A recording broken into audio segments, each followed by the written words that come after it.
hard. You just need to know what you want him to do. Like, okay, the dog is trained, he's good to go. Just like us. We go to the gym. Go ahead and take him for a walk. Give him a break. Give him a... He's nervous.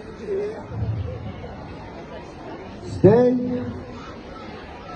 It's good to do with your dogs. If your dog likes toys, treats, whatever it likes. Just give him a down command. Just tell him to stay. Don't go after the ball. There you go. We throw the ball. She waits for the dog to look at him. Gives him more confidence.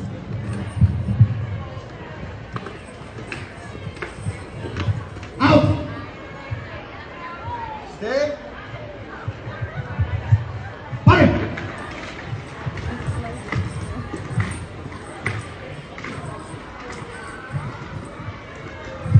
Now we're going to give him a sleeve as a reward.